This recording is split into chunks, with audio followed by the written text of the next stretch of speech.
How perfectionism fuels self-help and NLP. Some personalities are primed for self-help to colonize their thinking. Perfectionism meets emotional reasoning.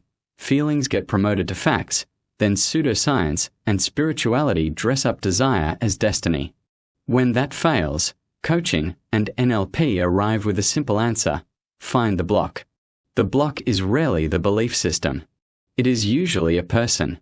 The psychological setup: perfectionism plus emotional reasoning. Leon Garber describes emotional reasoning as a distorted pattern where feelings dictate conclusions. You feel anxious, therefore something must be wrong. You feel certain, therefore you must be right. For perfectionists, this combines with black and white thinking and endless comparison. The result is a permanent sense of not enough, regardless of reality. Goals move, wins are discounted, and other people are idealized while the self is devalued. That is the fuel. Read Garber's full article, How Emotional Reasoning Contributes to Perfectionistic Pursuits. Self-help treated as science. With that fuel, self-help looks like evidence. Reading more becomes a plan for control. Techniques are framed as brain-based or science-backed without meeting basic scientific standards. Confirmation bias wins. If a tactic feels clarifying, it is considered true. Emotional reasoning has quietly set the rules. Feelings now lead, facts follow. Spirituality promises achievement via meaning. Next comes manifesting. Desire is rebranded as alignment. Intuition is framed as infallible. Status and success become proof that the universe agrees with you. Entitlement hides inside language about purpose and calling. The hedonic treadmill that Garber notes gets spiritual fuel. Each step toward a goal only reveals a higher vibration to reach. Coaching and NLP offer the fix. Years pass and the promised outcomes do not materialize. Coaching arrives with a diagnosis. There is a block. Remove the block and everything flows. The idea feels surgical and objective, but the selection of what counts as a block is guided by the same emotional reasoning. Discomfort is reframed as a breakthrough signal. Doubt in the method becomes resistance. Loved ones who question the ideology are labeled unsupportive or low awareness. How a marriage gets rewritten.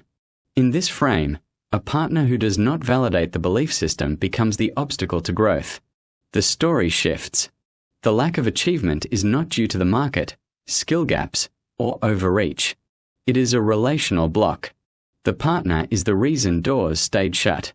Unblocking then justifies withdrawing, betraying, or abandoning, all narrated as necessary for becoming the real self.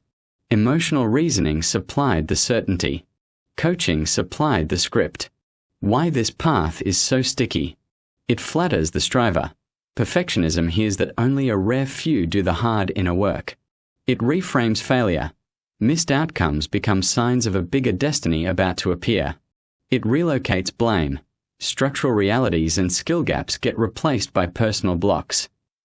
It feels moral. Growth is cast as virtue.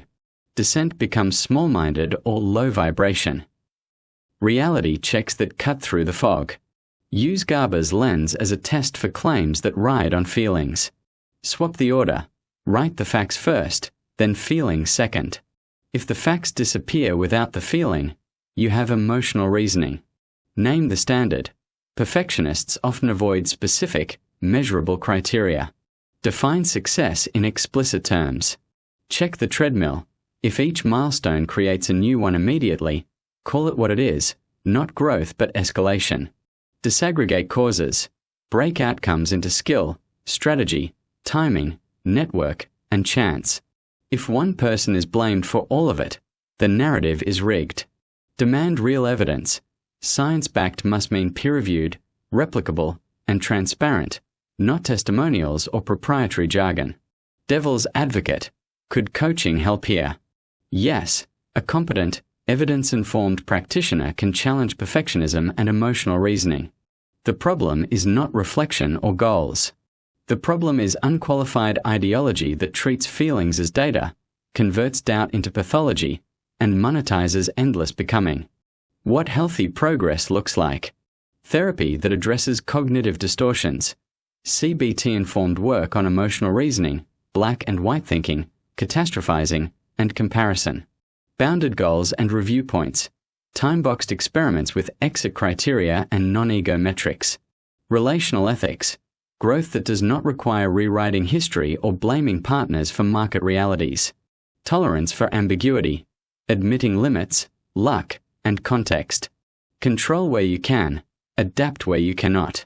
What you already have does not mean you are missing out. We are not entitled to success. The simple caution. If a system always keeps you one breakthrough away, you are not on a path, you are on a hook.